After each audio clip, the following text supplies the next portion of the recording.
ये श्लोक पूरे जीवन की धरा है। अगर आप कहीं हार में निराश हो गए तो ये मार्ग लड़खड़ाने लगेगा। बिल्कुल नहीं लड़खड़ाना। आप लोगों को तो रोज सत्संग मिल रहा है, अपने को तो ऐसा भी सौभाग्य नहीं था कि सत्संग रोज मिले। कम से कम सत्संग में हमें वो शब्द मिल जाते हैं जिनसे हम पुनः हृदय को उत्साहित करके इस मार्ग में चला पाते हैं। इसलिए बहुत मंगलमय मार्ग है, पर बहुत कठिन मार्ग है। कठिन इसलिए है कि हमारा अभ्यास विषय मार्ग में चलने का है और ये बिल्कुल उसके उल्टा मार्ग है। अब कभी न कभी कोई न कोई ऐसी आक्रमण वृत्ति माया की होगी जहां हम हार सकते हैं, तो हमें कभी निराश नहीं होना, ये हृदय में बैठा लीजिए। दूसरी एक उपासक के अंदर वृत्ति रहती है कि अगर मैं ये देख लूं, अगर मैं ये भोग लूं, तो बार बार जो मन कहता है एक बार उसको समझा देंगे ना कि देखो भोगा उसमें सुख नहीं, जैसे शास्त्रों में लिखा है ये होता है पक्का। ये मत समझो कि किसी एक की बात है, सबके अंदर ये मन की चालबाजी जो तुम्हारे अंदर वही हमारे अंदर, तुम्हारे सबके अंदर। एक बार देख लेते हैं, हृदय में जलन होती है, पीड़ा होती, व्यथा होती। उपासक उसकी काट तो जानता है पर प्रयोग नहीं कर रहा, विषय आकर्षण के कारण काट जानता। उपासक तभी बना है जो उसको पता है। अगर उपासक है तो सत्संग सुना ही होगा, शास्त्र स्वाध्याय किया होगा, तो शास्त्र स्वाध्याय सत्संग इसी के लिए तो ज्ञान मिलता है, इन्हीं से लड़ने के लिए। पर उस समय विषय प्रीता होने के कारण वो उनका प्रयोग करना भूल जाता है। अब जो ये बात आई है इस पर समझना होगा। पहली बात तो हमने पूरी आपको बता दी कि कहीं हमको लड़खड़ाना नहीं, निराश नहीं होना। किसी भी परिस्थिति में निश्चित भगवत प्राप्ति होगी। चुप शांत, कहीं कोई इसमें तर्क की कोई गुंजाइश नहीं है। भागवत में लिखा हुआ अगर मेरा भक्त है, अनन्य है, उसके हृदय में नाना प्रकार की विषय वासना है, तो मैं उसके हृदय में बैठकर उसको निर्विकार करता हूं। ध्रुवदास जी 42 लीला में कहते हैं, यद्यपि भक्त अनन्य जो विषय इंद्रियन बस होए, कर्मठ कोटि जितेंद्रियन ते संभलाय न कोय। यदि वो श्यामा श्याम का अनन्य है पर विषयी है तो करोड़ों कर्मकांडी और जितेंद्रिय उसकी समानता नहीं कर सकते, क्योंकि कर्मकांडी को कर्म पर विश्वास है, जितेंद्रिय को अपनी जितेंद्रियता पर विश्वास है, और इसको प्यारे जू का भरोसा है, लेकिन इसकी बराबरी कोई नहीं कर सकता। यद्यपि वो विषय, यद्यपि भक्त अनन्य जो विषय इंद्रियन बस होए। ये कोई केवल ऐसे नहीं कि ये भाषण हो रहे हैं, मनमानी जो आया सो बोल दिया। तस्मात् शास्त्रम प्रमाणम, और सबसे बड़ा शास्त्र ये है हमारी छाती, जिसको हम जीते चले आ रहे हैं। ये मन कभी कभी हमको ऐसा प्रेरित करता है जहां इसको विषय संयोग होने का अवसर दिखाई दिया, कोई क्रिया, कोई संयोग, कुछ तहा ये मन बुद्धि को इस तरह से आकर्षित करता है कि सुना है शास्त्र, गुरुजन कहते हैं कि सुख नहीं है, पर अगर हम इसे एक बार भोग लेते तो हमें पता चल जाता कि सुख नहीं, फिर हम अपने मन को समझा देते। इस बात पर आपको सावधान होना है। ये नहीं कि ये हमारे हृदय में आती, इनके हृदय में आती, इनके आपके हृदय में नहीं, ये चराचर जगत की बात कह रहा हूं।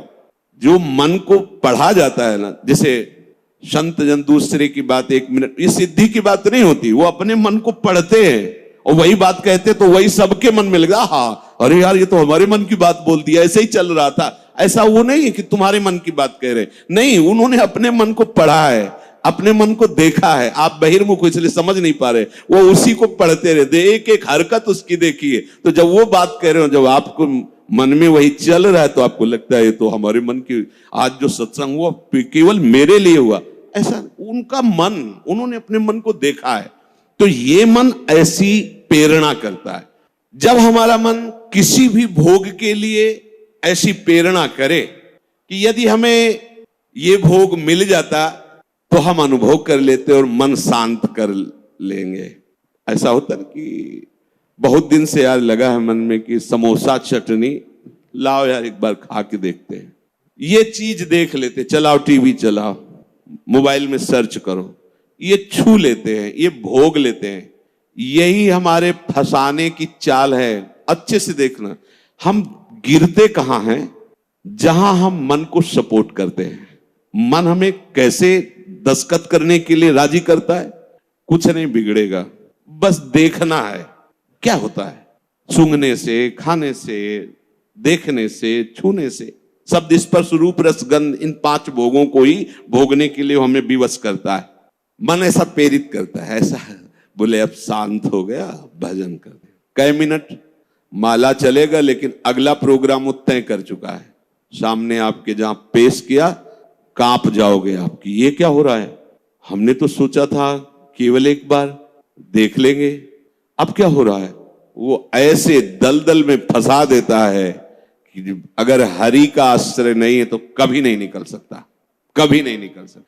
न जातु कामः कामना मुपभोगेन शाम्यति, हविषा कृष्ण वर्तमे वो भूय एवाभिवर्धते। ये विषयों की लालसा भोगने से कभी भी शांत नहीं होती। ब्रह्म ऋषि महापुरुष, इनके अनुभव की बात है। न जातु कामः कामना मुपभोगेन शाम्यति। समझ लो, मन को ठीक करने के लिए महापुरुषों के वचन ही शस्त्र हैं, वचन ही प्रमाण हैं। जब हमारा मन ये लालसा पैदा करता है, तभी हम उसमें तदात्म हो जाते हैं, क्योंकि हम सुख के लोभी हैं। वो हमें सुख दिखाता है, बस ऐसे, बस उसी समय विषयों की लालसा हमारे सामने प्रकट की गई, मन ने प्रस्तुत किया। ऐसा समझ लो कि जीव एक राजा है और बुद्धि उसकी रानी है और मन उसका मंत्री है। और इस मंत्री ने चतुरता पूर्वक पूरे राजमहल को अपने अंडर में कर रखा है। जैसा यह चाहता है वैसा दस्तखत दोनों से करवा लेता है। मन, हमारी बुद्धि एक एक वृत्तियों पर अधिकार कर चुका है। अगर बुद्धि निश्चय करती कि गलत है, बिल्कुल नहीं सुनता, दस्तखत करवा ही लेता है, समझना। और राजा इतना अधीन हो चुका है बुद्धि और मन के कि वो कुछ निर्णय करता ही नहीं है। जहां जैसे रानी ने इशारा किया तो मंत्री ने कागज रख दिया, उसने दस्तखत कर दिया, पढ़ा भी नहीं कि है क्या ये। अगर वो पढ़ ले और वो रानी और मंत्री की अधीनता को समझ जाए कि मैं इनके अधीन हो रहा हूं, तो आप समझो 1 सेकंड में पूरा सिस्टम ठीक हो जाएगा, क्योंकि वो सर्व सामर्थ्यशाली है। बस चूक यही हो रही, आज तक कभी उसने पढ़ा ही नहीं कि क्या पेश कर रहा है, बस दस्तखत कर दिया। उस राजा की क्या दुर्दशा होगी जिसकी रानी और मंत्री भी उसके खिलाफ ही खड़े हुए हैं और उसको लग रहा है सब अनुकूल है। उस राजा की क्या दुर्दशा होगी? क्या है वो राजा, किस बात का राजा है? वही दशा इसकी है। ईश्वर अंश जीव अविनाशी, चैतन्यमल आनंद सुख राशि। वो जीवात्मा बुद्धि की प्रियता में, मन की सलाह में फंसकर निकृष्ट भोगों में, कहां आनंद राशि, कहां चिदानंद घन स्वरूप और कहां मलिन प्राकृतिक भोग, हर में दस्तखत।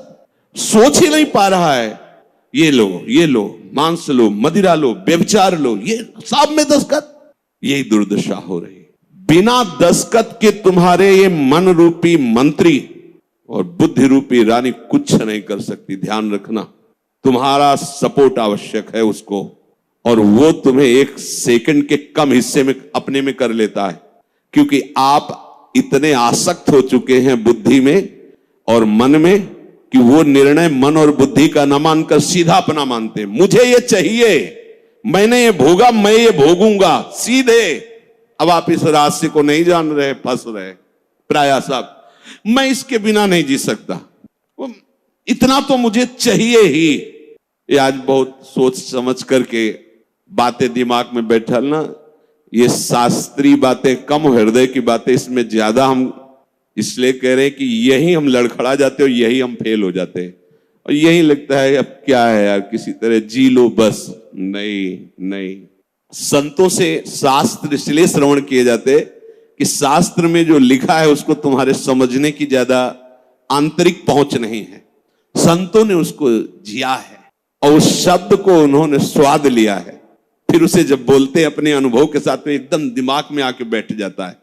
एक बार भी जिस इस देश में उतर गया भोगने के लिए, सिर्फ एकमात्र हरि के चरणार बिंद है कि वापस ला सकते, दूसरे के सामर्थ्य नहीं।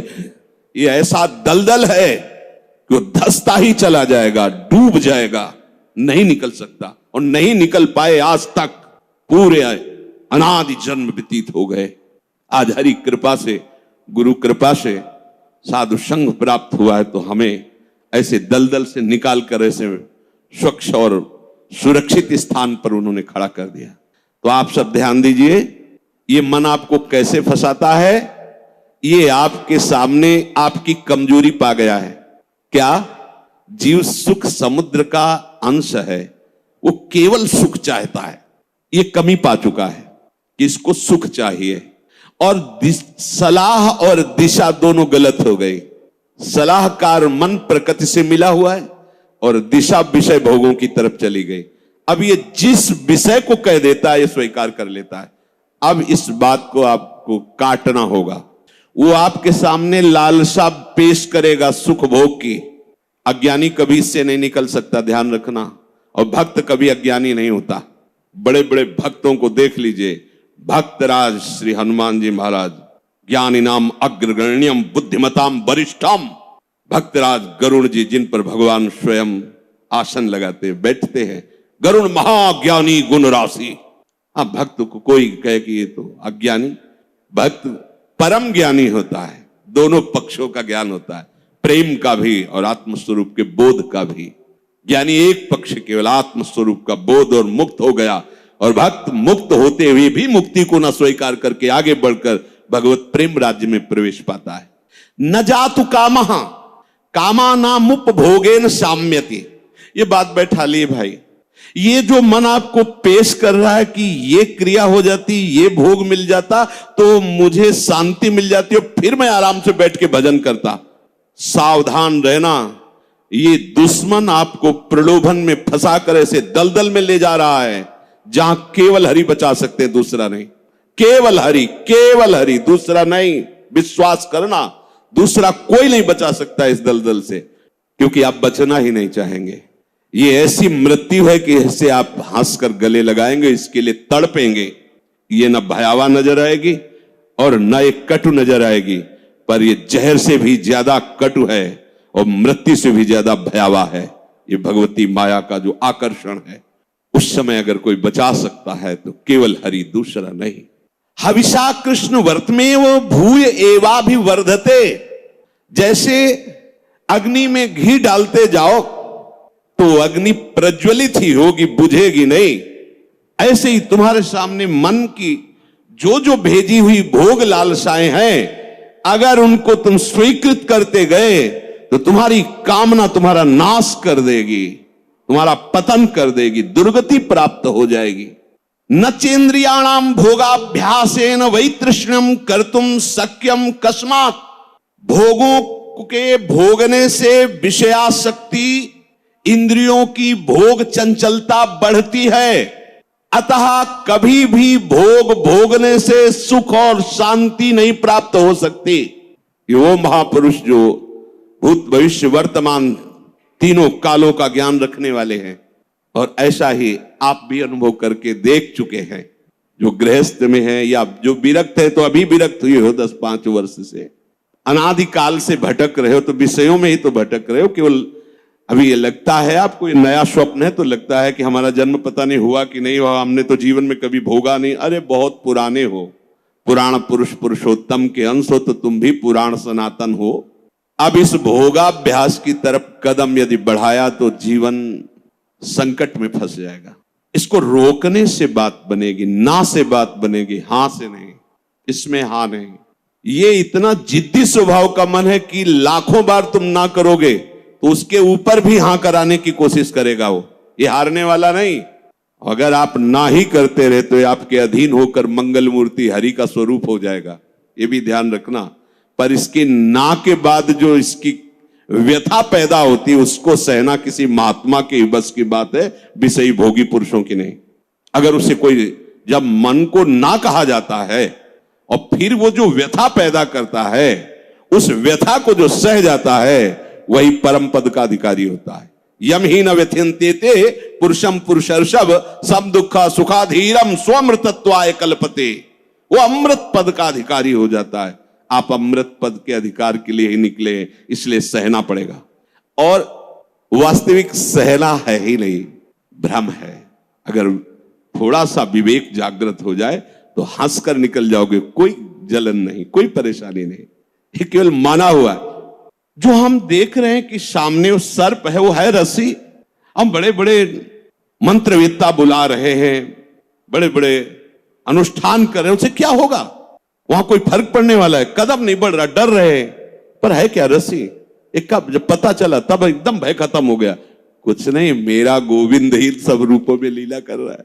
जहां ये असलियत पता चला तो कोई क्लेश नहीं, कोई हंसी आएगी, अपने ऊपर हंसी आएगी।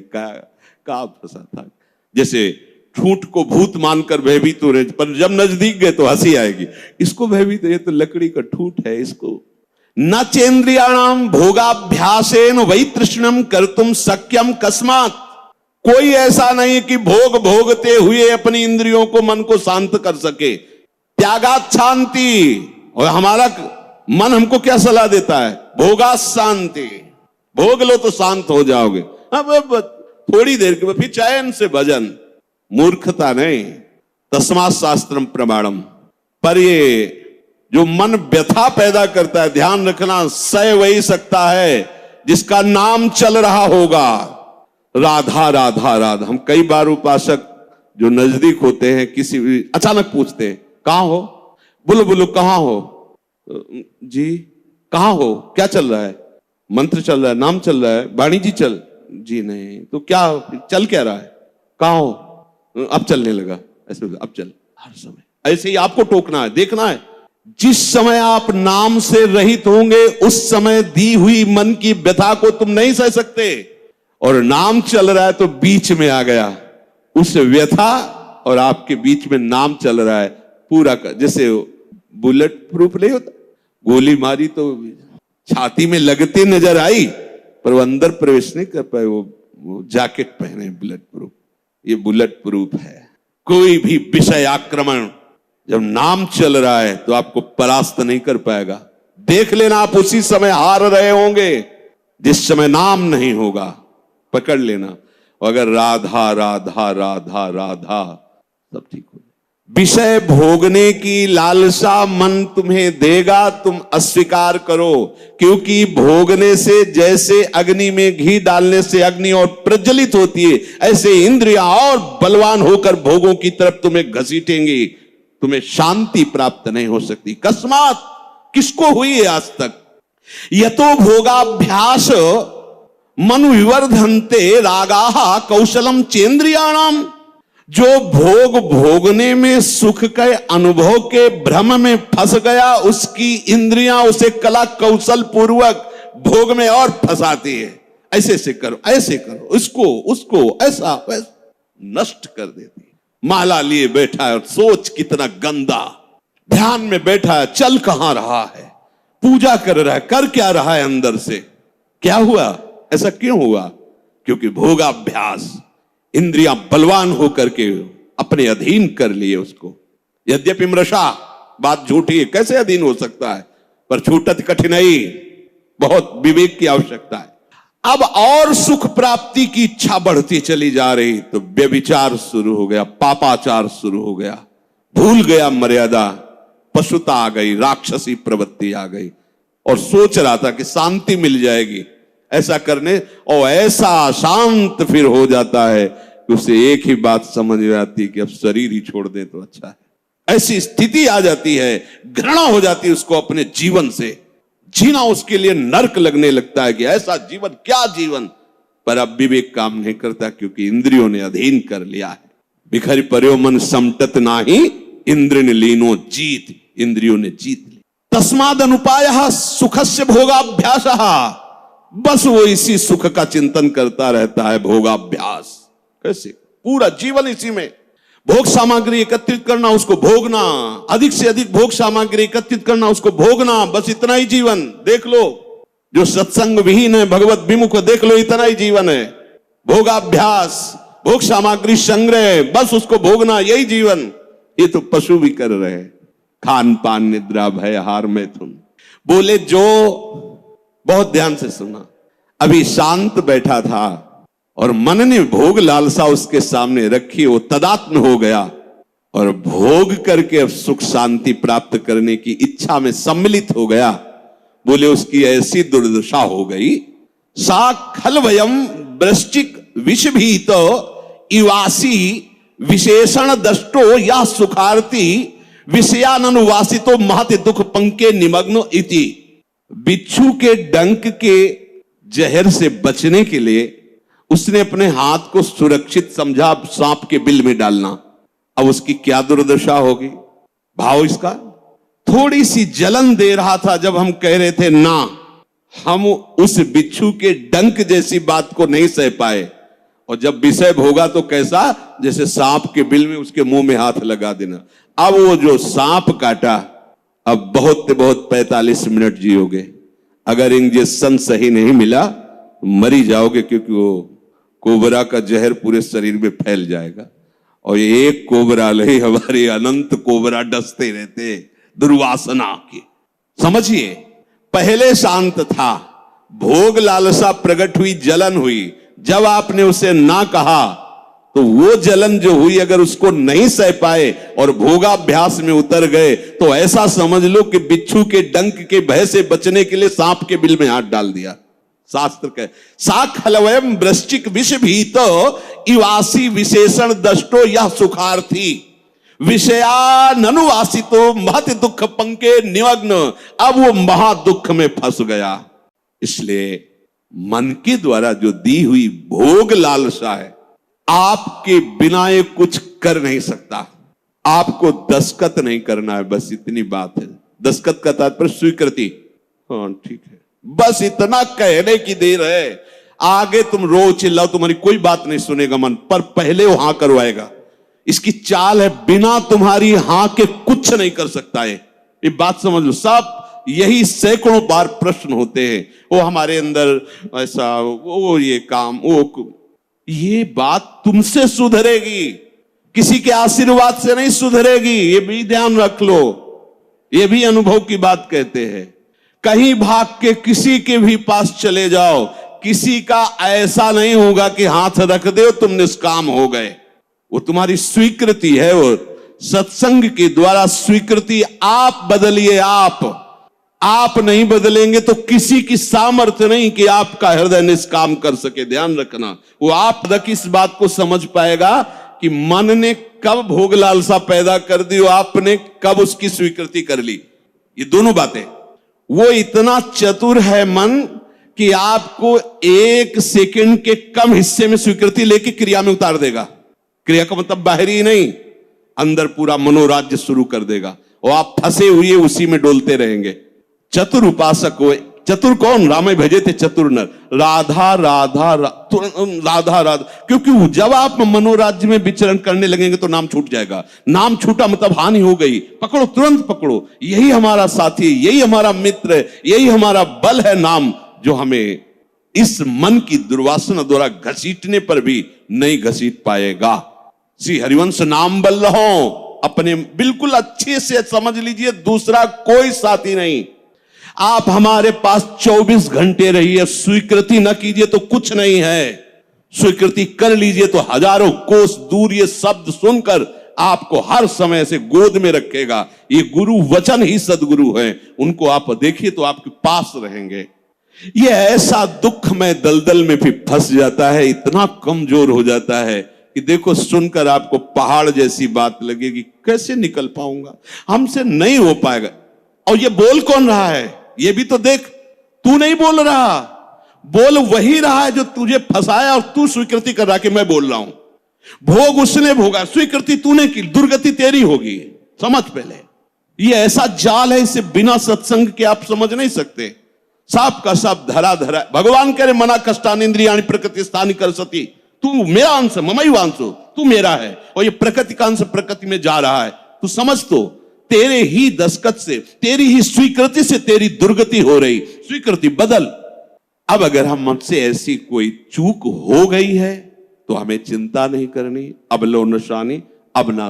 अगर ऐसी चूक हो जाए, कभी असावधानी हो सकती, तो हमें निराश नहीं होना। सुख दुखे समय कृत्वा लाभा लाभ हो जाए, ये आप बैठा लीजिए, नहीं तो ये आपको परमार्थ से अलग कर देगी। चाहे आप 20 वर्ष चलें, बहुत बड़ा युद्ध है। वो डट के खाना पानी बांध के युद्ध में आया है, ऐसा वो योद्धा नहीं है कि पानी पीने के लिए छोड़ के चला जाएगा। जब तक वो तुम्हें परास्त नहीं कर देगा तब तक वो हटने वाला वीर नहीं है। काम, क्रोध, लोभ, मोह, मद, मत्सर। और आप महावीर हैं क्योंकि हरि की शरण में हैं। अगर आप नाम नहीं छोड़ेंगे, देखो दो ही बातें कही गई, साधन को हरि भजन है, कै सत्संग सहाय। दो बात पकड़ लो, सत्संग मिल गया मतलब परम पद में आरूढ़ होने की पूरी सामग्री मिल गई। अब आपको नाम नहीं छोड़ना है। जहां नाम छोड़े तो आप समझ लो, हानि हरिवंश के नाम अंतर कहे हनुमंत विपति प्रभु सोई जो तो सुमिरन भजन। अगर नाम चल रहा है और ये जाल बुनकर फंसा भी लिया है तो कुछ भी हमारे संस्कारों को नहीं बिगाड़ पाएगा। ध्यान रखना, नया संस्कार ये पैदा नहीं कर पाएगा, हमारे अंदर निराशा पैदा नहीं कर पाएगा, ये भोगाभ्यास दृढ़ नहीं कर पाएगा, ये हार जाएगा। नाम हर समय हमारे हृदय में चलता रहे, ये बात पकड़ लीजिए। आज के सत्संग का सार, हम प्रभु की शरण में हैं। भले हमारे द्वारा कुछ भी कैसे भी जिसको हम नहीं संभाल पा रहे, फिर भी हमें निराश नहीं होना, हमें अपने प्रभु की प्राप्ति के लिए कदम बढ़ाना ही है। और हमारा विवेक साथ दे तो हमें मन और इंद्रियों के भोगाकर्षण में दस्तखत नहीं करने, स्वीकृति नहीं करनी। हमारा मन हमको जब जलाएगा तो हमें उसे सहना होगा। हमें उसको शांत करने के लिए कोई विषय सेवन, विषय क्रिया, विषय संग नहीं करना है। बस आप निहाल हो जाओगे। ये तीन बातें एक तरफ और एक बात एक तरफ, हर समय नाम चलाते रहो। अगर ये विवेक धारण करोगे, नाम चलाते रहे, तो आप इसी जन्म में देख लेंगे कि आप दूसरों को तारने वाले बन गए। सतरति सतरति सा लोकां तारयति यल्लब्ध्वा पुमान सिद्धो भवति अमृतो भवति तृप्तो भवति। जिसको प्राप्त होकर के सिद्ध हो जाता है, अमृत हो जाता है, तृप्त हो जाता है, वो प्रभु के चरणारविंद का अनुराग है, वो नाम से प्राप्त होता है। नाम तुम्हारी रक्षा करेगा, नाम तुम्हें दुलार करेगा, नाम तुम्हें पुष्ट करेगा और नाम ही तुम्हें नामी से मिला देगा। या यूं कह लीजिए कि नाम ही नामी को आकर्षित करके तुम्हारे हृदय में प्रकाशित कर देगा। शेष चर्चा की। राधा वल्लभ लाल की।